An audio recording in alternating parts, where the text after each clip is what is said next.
Assalamualaikum warahmatullahi wabarakatuh. Alhamdulillahirabbil alamin wassalatu wassalamu ala sayyidil mursalin wa ala alihi wa ashabihi wa li baitihi wa dzurriyyatihi ajma'in wa ba'd. Baik Bapak Saudara ikhwan akhwatillah, kita masuk pertemuan ketiga Pak. Ya, baru ketiga kita. Ya, hari Selasa Selasa, Rabu ini ketiga. Alhamdulillah. Semoga ini tanda Allah meridai kita semua. Amin ya rabbal alamin. Kenapa kita ngaji kitab? Karena tidak semua Bapak Ibu ini pernah nyantri, benar nggak? Maka kita bawakan sedikit rasa nyantri itu di masjid. Ya, meskipun nyantrinya cuma Ramadan. Jadi kalau ditanya orang pernah jadi santri nggak? Pernah. Pesantren Ramadan. Iya, pesantren kilat, lumayan Pak. Karena spirit dari pesantren itu bukan tinggal di pesantren. Spirit jadi santri itu adalah ngaji. Maka ruhul ma'had, spiritnya pesantren itu ada di syekhnya, kiainya. Kiai tanpa murid nggak mungkin, pasti ada muridnya. Kemudian ada kitabnya, lalu ada waktu dan ada komitmen terhadap waktu itu. Itu yang membedakan kita dengan santri-santri di ma'had, itu aja bedanya. Kitab ini salah satu kitab yang diajarkan untuk santri yang sudah mulai dewasa, remaja.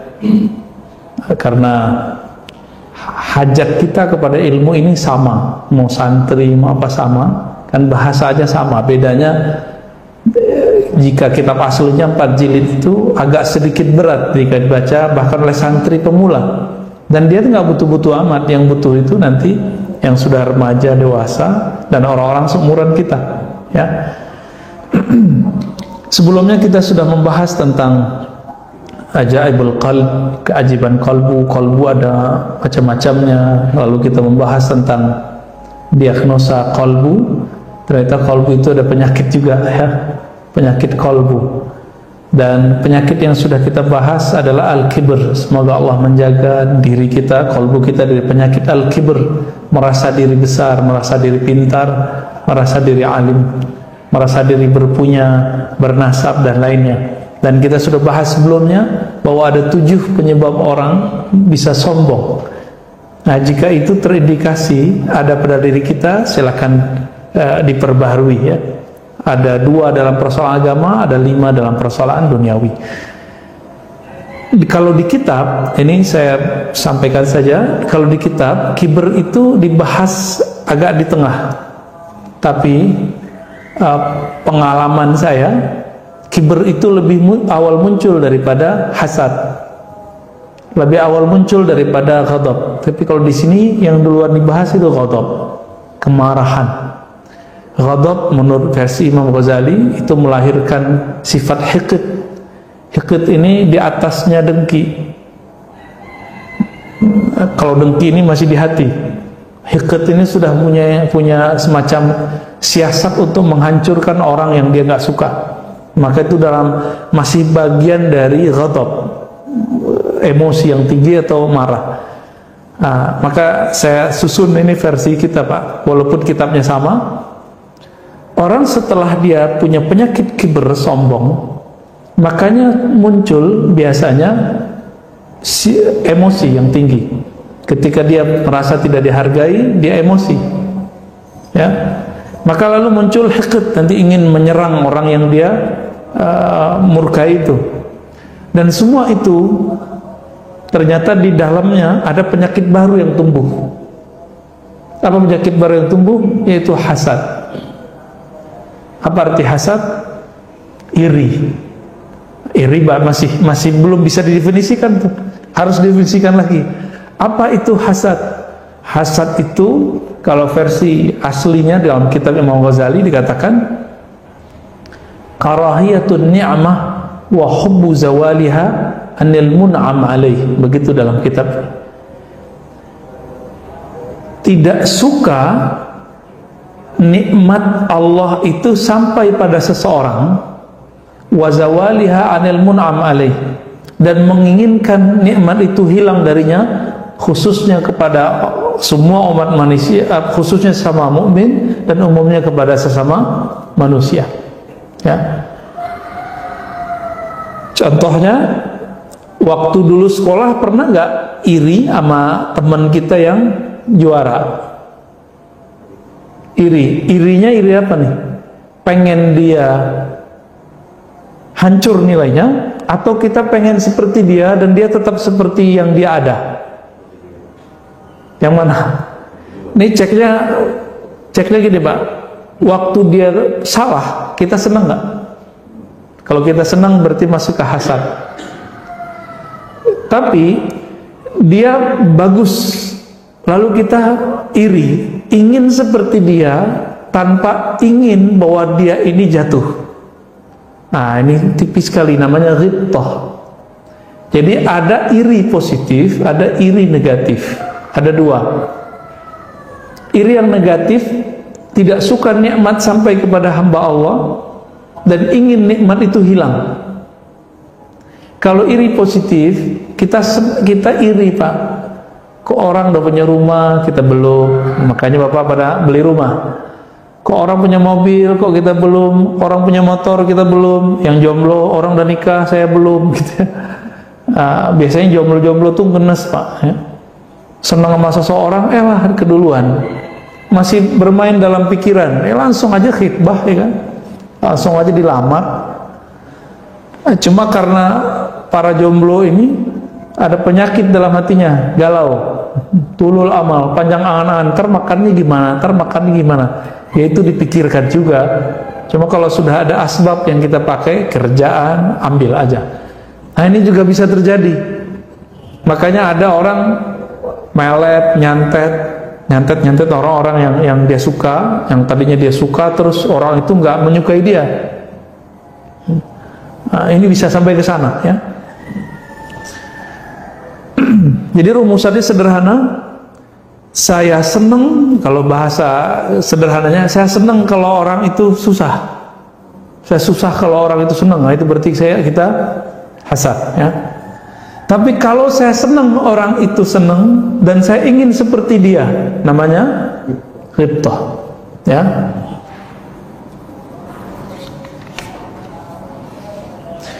Yang pertama, kita tidak senang dengan kebahagiaan orang, dengan nikmat yang orang dapatkan, ini haram hukumnya. Dan itu dicela di dalam Al-Quran. Al-Quran menyebutnya min syarri hasidin idza hasad. Jadi aku berlindung dari keburukan orang yang hasad jika dia hasad. Allah menyebut bahwa orang ini adalah makhluk terburuk. Kan Qul a'udzu birabbil falaq min syarri ma khalaq. Aku berlindung kepada Allah pencipta pengatur falak. Falak itu cahaya di subuh hari. Dari seburuk-buruk makhluknya. Seburuk makhluknya itu salah satunya siapa? Orang yang hasad. Bahaya Pak, sangat bahaya. Dan di dalam Al-Quran yang diceritakan orang yang hasad itu bukan orang yang punya duit. Hasad kepada orang yang lain punya duit itu nggak banyak. Yang banyak itu adalah cerita ahli kitab berilmu itu iri dengan Nabi Muhammad SAW yang dapat ilmu. Apa maksudnya? Hasadnya orang berilmu lebih bahaya daripada hasadnya orang yang cinta harta. Nah, ini bahayanya. Maka disebutkan di Al-Quran, di surah Al-Baqarah, di beberapa ayat-ayat itu ya, bahwa ahli kitab itu hasadan min indi anfusihim. Mereka ada hasad di dalam diri mereka. Jadi hasad itu dalam nafs, anfus, jiwa. Kalau dia sudah menguasai, maka dia menodai kolbu, maka kolbu jadi berpenyakit. Jadi di kolbu itu nggak ada hasadnya, yang ada tuh cuma efeknya, kiber, sombong. Di kolbu nggak ada Pak, yang ada itu di nafs, di jiwanya. Efeknya kolbunya jadi hitam. Itu yang disebut penyakit kolbu. Jadi kolbu ini betul-betul merana, tersiksa jika ada dona-dona hitam itu masuk ke dalam lingkaran kolbu itu. Nah, salah satu yang paling menyiksa kolbu adalah jika nas jiwanya iri kepada orang lain. Nah,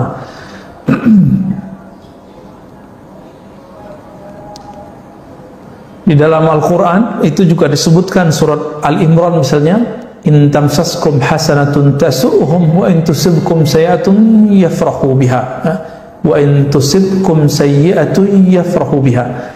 Jika kamu mendapatkan kebaikan, itu membuat mereka merasa kamu sakiti. Jadi orang hasad itu nggak perlu kita sakiti, Pak. Kita dapat nikmat jadi tersakiti. Gimana tuh? Oleh karena itu, Bapak Saudara Allah, jangan sering-sering menampilkan nikmat yang Allah berikan. Jadi jangan posting kalau beli mobil baru, ya, nggak usah diposting punya rumah baru, nggak usah, Pak. Posting kalau lagi ke tempat yang baru, itu bikin nyesek orang, karena tidak semua orang seberuntung Bapak ini. Kecuali kita sharing untuk orang-orang yang menjadi murid kita misalnya, supaya mereka termotivasi, itu boleh-boleh aja. Tapi tidak semua begitu. Makanya Imam Ghazali mengatakan di kitabnya, kullu man'umin mahsud. Setiap orang yang diberi nikmat pasti ada yang hasad kepadanya. Dapat istri baru tuh kan. Makanya ada aja yang jomblo-jomblo, apa yang muwahhidin, yang menikah dengan satu istri itu pasti nyinyir sama ustadz poligami, benar nggak? Sama temen yang poligami itu ramai sekali. Itu bagian dari hasad juga, ya. Bagian dari hasad juga. Akhirnya mereka senang nih, ada ustadz lagi cerai sama istrinya yang pertama, bersenang, diceritain, diposting. Ini tanda kalau kita hasad sama dia. Ya. Adapun dalam persoalan duniawi, Bapak Saudara makan Allah, rasa iri tadi lalu membuat kita pengen seperti dia, lalu kita bersaing, itu boleh-boleh aja. Dalam masalah ukhrawi, kita melihat ada orang yang baik, lalu kita pengen seperti dia, itu bagus, nggak apa-apa, ya. Makanya di Quran itu ada fi dzalika falyatanafasil mutanafisun, ya, surat Mutaffifin, ya. Dan dalam hal itu maka silakanlah kalian bersaing, ya, bersaing yang positif. Kalau dalam hadis kita menemukan la hasada illa fisnatain, hadis Bukhari Muslim, tidak boleh hasad kecuali dalam dua hal. Kita nggak boleh iri sama orang kecuali dua hal, berarti iri positif, ya. Coba lihat Al-Quran, Sunnah mengajarkan adab yang positif dari iri. Pertama, rajulun atahullahu al-Quran. Ada orang yang Allah berikan ilmu terhadap Al-Quran, fayatluhu ana al-laili wa ana an-nahar. Lalu dia membacanya siang dan malam. Dia mempelajarinya siang dan malam. Bapak kalau ngelihat ada orang baca kitab bahasa Arab gundul, iri nggak Pak? Harus iri. Kalau nggak iri, ya berarti nggak ada hasad yang positif dalam diri kita. Saya melihat iri itu sudah lama. Semenjak umur 10 tahun saya melihat guru saya bisa baca kitab, yang dibaca kitab Al-Hikam. Ada perasaan terpendam dalam hati, pengen baca nih kitab. Gimana caranya? Pas kita lihat kayak cacing, Pak. Ini ada barisnya nih.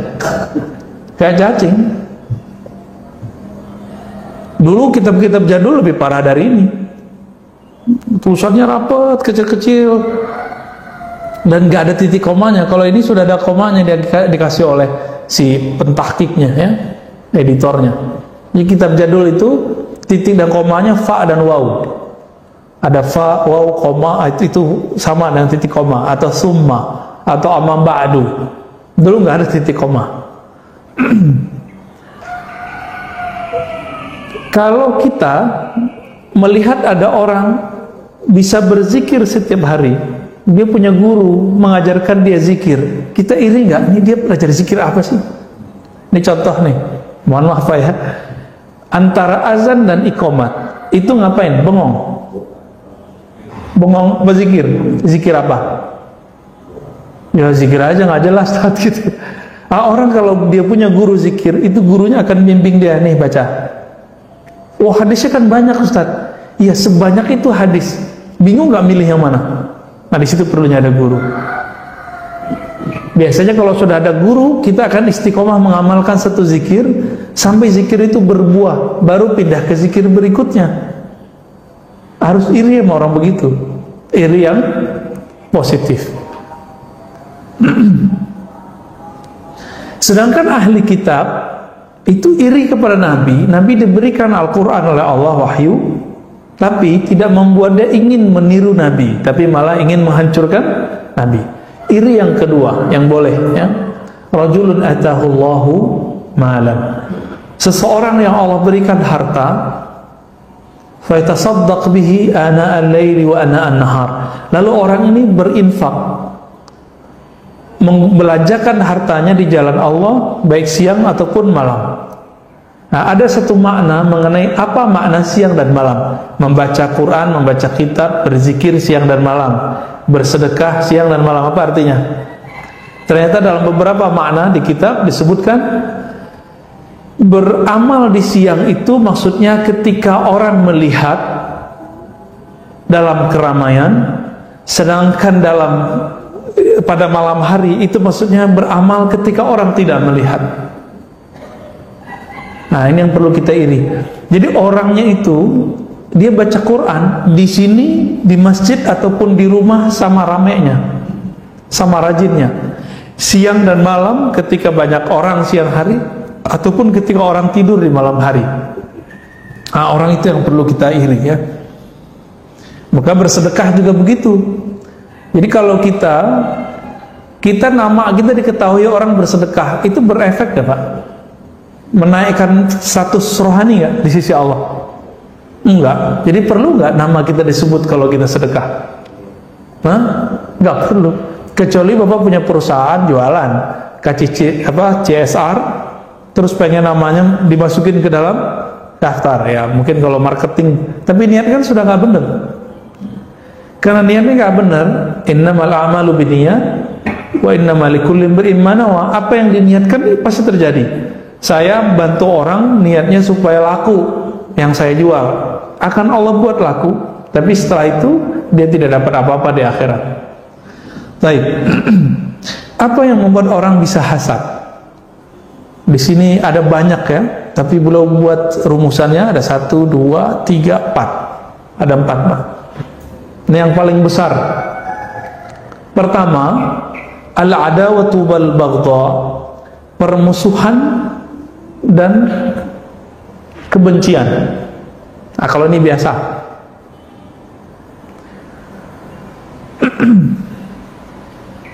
Yang kedua, ta'azzuz.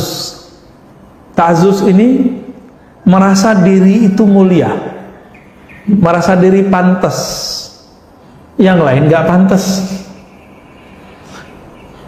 Maka ada 2 orang, satu alim, satu juga alim, cuma senior junior.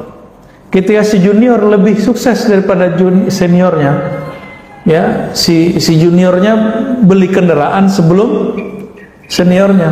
Apa kata seniornya? Kok kamu nggak minta izin kepada saya? Loh, apa hubungannya?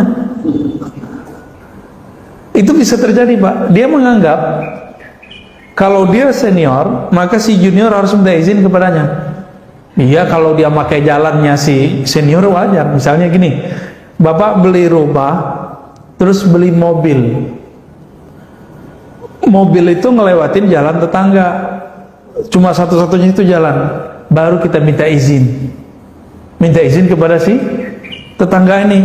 Mohon izin Pak, saya mau beli kendaraan. Ya, nanti pasti lewat di rumah Bapak mungkin berisik gitu misalnya. Nah itu bagus, itu gak apa-apa. Ini kalau yang tadi apa urusannya? Nah itu masalah ta'azzuz. Jangankan itu, kadang kita pakai baju bagus aja dianggap nggak zuhud, ya, dianggap belagu. Jadi orang kalau udah hasad, kita senyum kepadanya dikira kita nyengir. Kita sapa dia, dia nganggap kita bentak. Ya, kita ingetin dia, dia menganggap kita nyinyir. Begitu orang-orang yang hasad ini. Jadi serba salah sama orang hasad ini. Kita diem, dianggap kita ngapain? Sombong. Terus dia maunya kita apa? Gitu. Ini masalah hasad. Dan mohon maaf, hidup bertetangga itu akan muncul sifat-sifat ini. Jadi harus diantisipasi dengan cara silaturahim. Silaturahim, ngobrol jangan berlebihan. Ngobrol sepantasnya. Kita nanya sama teman, kamu kerjanya apa? Kerjanya disebutkan, oh itu kerjaan orang gaji sekian ya, gitu. Gajinya paling sekian. Itu kata-kata bahaya itu Pak, bisa nyinggung dia. Kita ngomong sama teman, oh kamu ngajar di mana? Oh di sekolah ini. Itu sekolah pelarian ya. Tuh kata-kata begitu nggak perlu keluar Pak. Nah, itu bisa nyinggung mereka. Syukur-syukur orangnya tidak hasad. Kalau dia hasad bahaya. Ya. Jadi apa yang berarti ta'azzuz merasa diri mulia, merasa diri pantas, dan dia merasa orang lain tidak pantas. Masjid ada, kalau kita kan imam alhamdulillah sudah profesional Pak ya. Tapi kalau di kampung-kampung kan enggak. Di kampung-kampung yang jadi imam itu kan masyarakat yang pilih. Tiba-tiba si imam yang biasa nggak datang, maka naiklah tetangga kita. Kita mau apa? Oh dia nggak pantas tuh. Maksudnya kalau dia nggak pantas siapa yang pantas? Dirinya. Nah kan maksudnya begitu. Ya. Jadi ketika kita melihat fenomena begini langsung di-keep, ya, jangan disuburkan itu. Dan yang ketiga, hubbur riyasati wa talabil jah. Mencintai kepemimpinan dan talabul jah, mencari kemuliaan.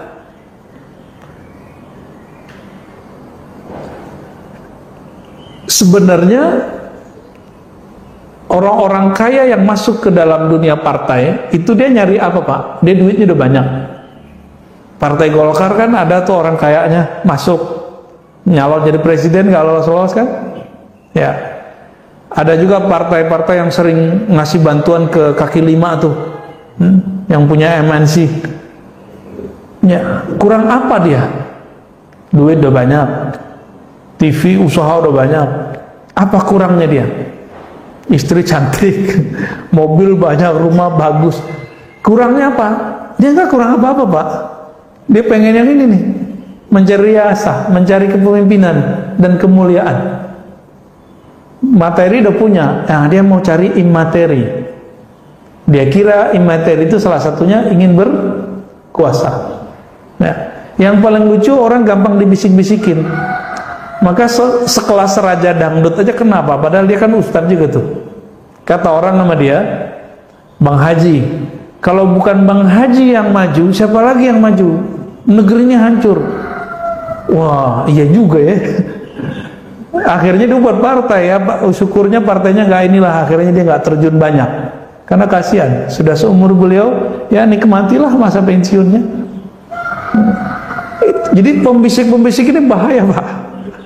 Hidup jangan karena si pembisik, hiduplah dengan kata hati. Jangan hidup dengan bahasa si pembisik ini, capek kita. Nah, orang-orang yang sibuk memikirkan orang lain, Imam Ibn Athaillah menyebutnya al-murid al-jahil, murid yang jahil. Jadi orang yang jahil itu bukan orang nggak sekolah, bukan. Tapi yang jahil itu siapa? Yang mendengarkan kata-kata orang untuk mencari kebahagiaan. Nggak akan pernah bahagia Pak. Zaman SBY dulu masih ingat nggak Pak?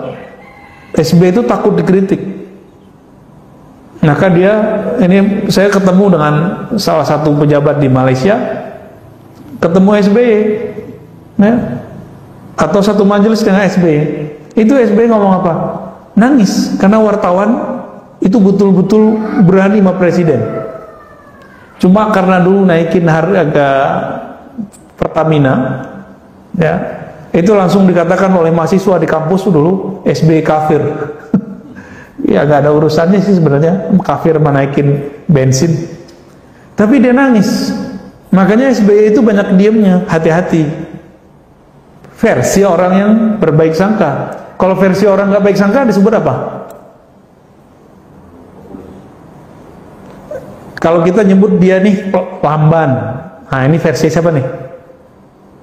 Versi orang yang gak suka sama dia. Wah SBY lelet gitu. Tapi bagi orang yang suka sama dia, SBY hati-hati. Tapi kan gak banyak yang bilang dia hati-hati Pak. Nah giliran ada Yusuf Kala, kemudian sekarang presiden sekarang nggak banyak diamnya, banyak kerjanya, salah juga. Jadi nggak ada di dunia ini orang akan benar terus. Tidak akan ada di dunia ini orang dipuji oleh semua orang. Nggak bakal mungkin. Ya. Maka masyayikh kita dulu sering membacakan sebuah kalam-kalam mahfuzah, ya, ridwan nas, ya, ghayatun la tudrak. Ridho semua orang itu adalah tujuan yang tidak akan pernah engkau capai. Maka pilihlah jalan yang kamu kuat di situ. Jangan mencela-mencela nggak jelas, Pak. Pilih jalan yang di situ pasti ada orang yang suka, di situ pasti ada orang nggak suka. Jalan kita jelas. Maka waktu saya mengajar kitab-kitab ini, kitab Tazkiyatun Nafs, Riyadhutun Nafs, kitab tasawuf kata orang, kitab zikir, kitab Hikam Ibnu Athaillah, itu sahabat saya ngomong, banyak itu, bukan 1-2 orang. Antum nggak takut nanti dibenci oleh kelompok fulan, kelompok seberang gitu? Jawaban saya apa, Pak? Kalau saya beramal karena ingin dipuji si fulan, kelompok A, B, C, D, maka saya akan membuat dia senang misalnya, tapi saya akan dibenci lagi oleh kelompok yang lain. Udah nggak mungkin saya disukai semua orang. Jadi saya memilih sekarang untuk siap dibenci dan siap juga disukai. Suka, ada orang yang suka ilmu tentang Tazkiyatun Nafs ini, Riyadhutun Nafs ini, ada yang nggak suka, nggak apa-apa. Para orang bilang kita ngedongeng, ya gampang, biarin aja. Ada orang bilang ahli bid'ah, syubhat, itu resiko, Pak, resiko di jalan Allah. Dan salah satu ciri-ciri pejuang di jalan Allah, la yakhafuna laumata laim, tidak takut dicaci orang-orang yang mencaci. Kenapa? Itu kan biasa aja, jalan aja. Maka kalau pengurus masjid, betul harus dengerin orang dalam rapat, tapi jangan kebanyakan rapat, Pak, banyak kerja aja. Di masjid itu kok banyak rapat, nggak banyakan rapatnya, nggak ada kerjanya ntar. Di mana-mana begitu. Ya, kantor aja kalau banyak rapatnya itu nggak ada jadi. Rapat tuh sedikit aja, yang banyak kerjanya. Kalau kita rapat, pasti kita disalahin orang, dikritik orang, oh berubah lagi. Ya. Bi'ayyakuna munfaridan 'adiman nazari ghaira musyarakin fil manzilah. Nah, orang-orang ini yang ingin mencari popularitas, jabatan, mencari kemuliaan, ini nggak rela kalau ada orang mendapatkan kemuliaan itu. Kalau dia satu aliran, Mbak, kalau ini dalam bab keagamaan ya, jadi keagamaan ini bisa kena nih. Dai sama dai masih sepaham nih, ahli sunnah. Dia akan mengatakan, oh si anu tuh nggak pantas ngajar ini, dia nggak pakar. Yang pakar maksudnya dia sendiri yang pakar. Tuh. Bisa begitu, Pak. Jadi ini udah sepaham nih, udah sama-sama ahli sunnah. Udah oke lah pemahamannya. Masih bisa iri begitu. Apalagi kalau tidak sepaham. Kira-kira gimana? Satu ahlu sunnah manhaj akidahnya Asy'ariyah, satu ngaku ahlu sunnah manhajnya Salafiyah. Salame, Pak, salame itu. Si Asy'ari bantah Salafi, si Salafi ngata-ngatain Asy'ari, begitu terus. Dia nggak rela si Salafi ini naik, sebagaimana si Salafi nggak rela si Asy'ari ini naik. Begitulah terus. Apalagi muncul Sufi, merasa nggak pantas. Apalagi nanti ada nih cara-cara untuk menjatuhkan dia, beda pilihan politik, Maka antum lihat aja sekarang di YouTube habaib dengan habaib tengkar. Intinya sebenarnya adalah luka lama beberapa tahun yang kemarin, setahun berapa tahun kemarin ya. Karena beda pilihan politik, sekarang cari-cari kesalahan. Oh, ketemu nih kesalahannya. Nah, itu diekspos terus, tengkar. Ya, kita sedih juga sih ngeliat habaib kok tengkar-tengkar. Tapi ini menunjukkan habaib itu yang suci darahnya, tapi pemikiran dia kan belum tentu suci. Ya, manhajnya, mazhabnya belum tentu suci. Dia sama kayak kita, persis sama, nggak jauh beda. Habaib nggak ngaji ya bodoh. Habaib ngaji ya dapat dua kebaikan. Udah habib berilmu, dua manzilahnya, manzilatani. Kalau kita kan dapat satu doang, Pak. Nah, cuma kalau rohani kita bagus, bisa jadi kita pewaris rohani. Mereka cuma pewaris jasmani. Lebih kekal yang mana jasmani sama rohani? Rohani. Maka Nabi mengatakan pewarisku bukan zuriatku. Nabi mengatakan pewarisku ulama. Al-ulama warasatul anbiya, ya. Jadi kalau beda faham, beda aliran, oh bisa kalimatnya begitu. Syubhat, ahli bid'ah, sesat. Bisa begitu, Pak. Udah sering lihat ya di YouTube ya? Pasti sering lihat begitu, ya. Kalau dia sefaham tapi beda popularitas, nah, nanti paling mau jatuh-jatuhin. Nah, ini agak sedih kita ngelihatnya, ya. Dan yang terakhir, penyebab orang bisa hasad, khabathun nafs wa syuhuha bil khair li ibadillah. Ini yang paling parah. Emang pada dasarnya hatinya busuk gitu, kalau bahasa Indonesianya. Tapi kalau terjemahan harfiahnya, jiwanya itu kotor. Khabathun nafs wa syuhuha bil khair li ibadillah. Dan rasa kikirnya yang pelit terhadap hamba Allah, bihaitsu yashuqqu alaihi ayyusafa indahu husnu hali 'abdin fi ma'unima alaihi. Dia susah menerima kalau ada orang mendapatkan kebaikan. Seorang dai, seorang artis itu nyesek, Pak, si public figure ini kalau melihat si artis atau public figure atau si ustadz yang lain itu populer muncul, nyesek bagi dia. Ini ciri-cirinya, ya. Makanya mereka betul-betul jor-joran untuk menghabiskan dirinya, untuk membuat followernya senang, ya. Nauzubillah min dzalik.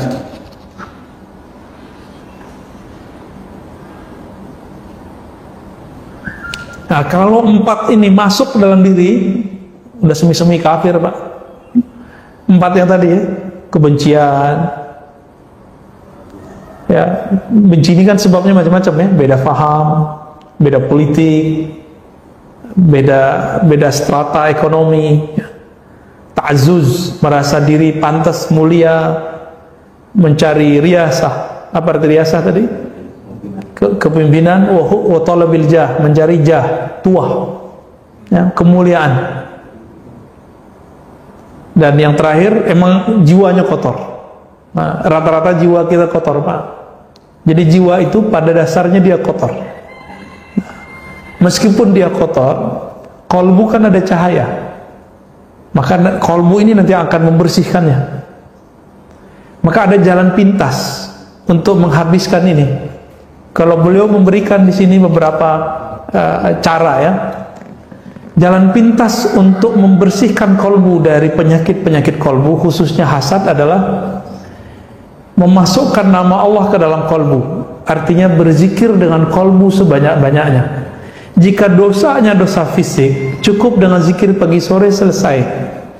Tapi jika dosanya di dalam diri, maka dia harus zikirnya zikir yang tersembunyi. Mirip seperti dokter, kalau lukanya di luar, pengobatannya di luar.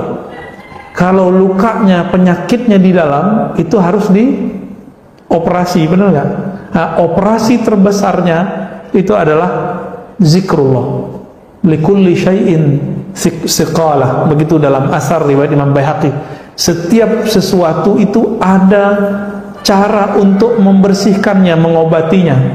Wasiqalatul qalbi dzikrullah. Pembersih hati penetral hati, pengobat hati hanyalah zikrullah. Nah, itu zikrullah kalau masukkan kolbu. Kalau dimasukkan ke pikiran bagaimana? Apakah kita akan hasad sama orang, sedangkan yang menurunkan nikmat itu siapa? Ini caranya nih kalau masuk ke akal. Allah, benar. Mungkinkah Allah salah menurunkan nikmat sehingga kita perlu iri? Kita nih senang sama seorang lawan jenis, laki ke perempuan, perempuan ke laki-laki. Tahu-tahu dia nikah duluan sama seseorang. Iri nggak? Pasti ada rasa iri, Pak. Masa dia sih wajahnya biasa-biasa aja, kok nikah sama dia yang mukanya luar biasa? Itu perasaan kita. Ya. Pertanyaannya, mungkinkah Allah salah dalam menjodohkan?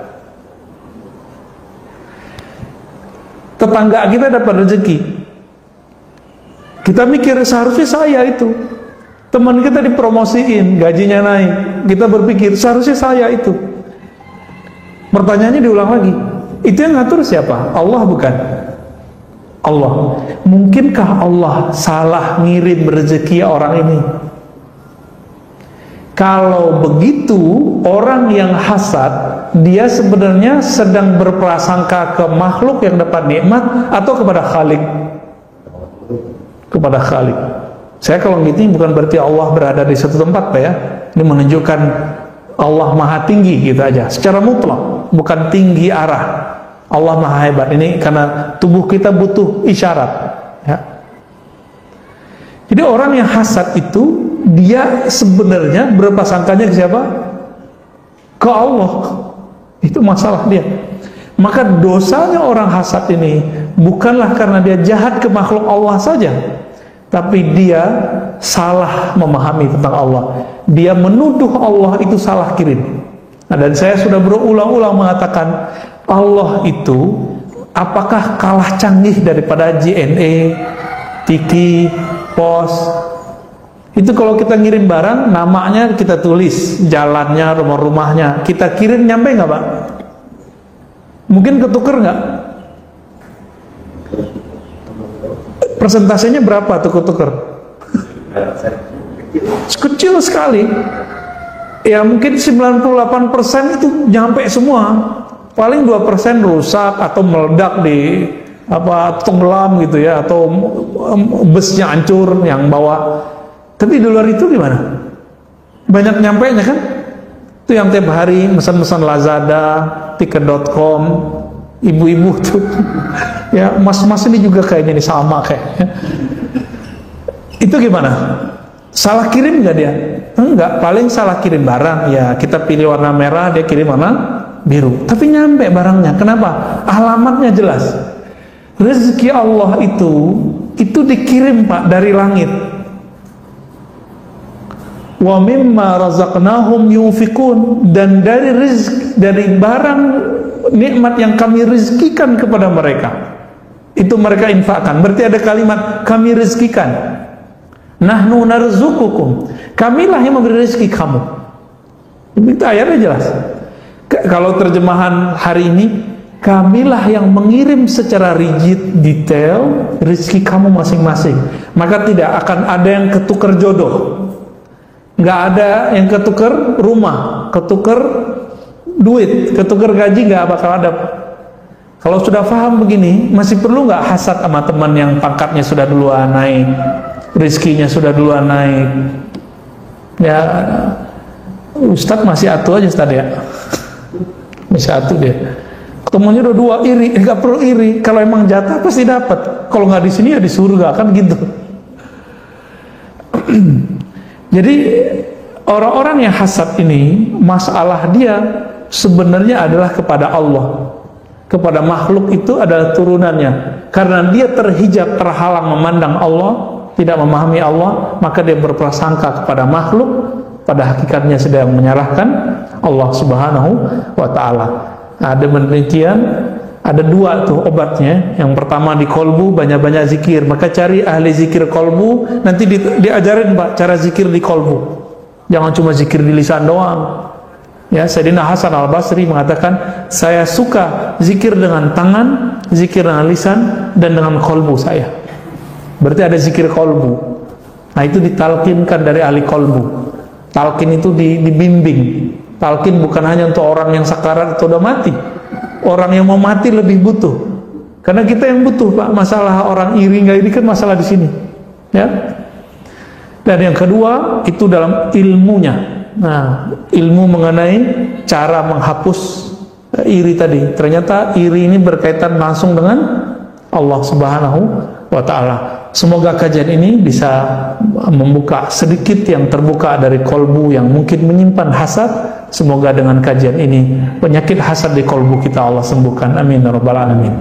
Gimana, Pak? Ada? Bapak Ibu, jika ada pertanyaan yang hadir di masjid, ya. Assalamualaikum. Maaf, saya masih sulit membedakan antara jiwa, otak, dan kolbu. Oke, baik. Cara membedakan jiwa, nafs, ruh, kolbu gitu ya. Betul. Ini sengaja waktu di awal saya tinggalkan pembahasannya karena Imam Ghazali juga beliau masih muter-muter di situ. Jadi ada yang disebut dengan pertama dari fisik dulu, jasad. Ini dia. Jasad kita ini mempunyai energi, energinya mirip dengan binatang. Energi itu ada pada apa? Ada pada nafs, disebut jiwa. Bahasa Indonesianya jiwa. Disebut sukma, disebut juga diri. Tapi diri ini diri bagian luar itu dia. Ya. Nah, badan kaitannya dengan jiwa tadi. Ya. Lalu kita punya sisi lain, akal. Nah, ini masih di luar semua nih. Jadi sisi manusia yang di luar itu ada badan dan nafsnya, jiwanya, lalu ada akalnya. Nah, ini bagian terluar manusia. Jadi kita ini bukan satu sisi, Bapak, ya. Dan yang kedua, kita mempunyai sisi lain. Apa sisi lain dari kita? Sisi batin. Tadi zahir. Yang batin itu adalah kolbu, lebih batin lagi namanya ruh. Nah, Imam Ghazali masih muter-muter kadang. Bagi beliau nafs itu disebut ruh juga, kolbu itu ruh juga, padahal bukan begitu. Ya, di zaman itu beliau baru bisa menjelaskan sedetail itu. Nah, di zaman ini kita sudah bisa menjelaskan lebih detail dari Imam Ghazali, ya. Beliau bisa sampai ke sana udah keren, ya. Kenapa? Karena ruh itu min amrillah, ruh itu amrullah, ya, urusan Allah, hembusan Allah. Maka ruh ini tidak mati. Kalau nafs, jiwa, mati deh. Oleh karenanya di dalam Al-Quran yang wafat, yang mati itu nafs apa ruh? Kullu nafsin za'iqah. Itu Mumtaz, Pak. Kullu nafsin, setiap nafs, nggak ada ayatnya kullu ruhin. Cuma ulama sebelum kita sebagian mengartikan nafs itu ruh, itu kelirunya. Jadi ulama bisa keliru juga, tapi itu nggak apa-apa. Dulu bahasanya baru bisa sampai ke sana, gitu. Mereka itu membahasakan nafs itu jiwa, ruh itu inti dari jiwa.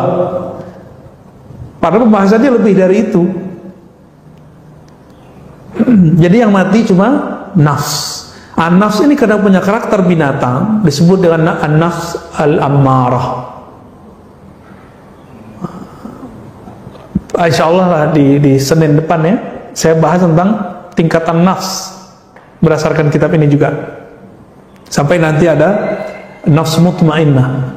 Nanti di atasnya ada lagi radiyah, mardiyah, kamilah. Di atasnya sebenarnya ada lagi, tapi kitab cuma 7, ya. Insyaallah bisa dibedain, ya.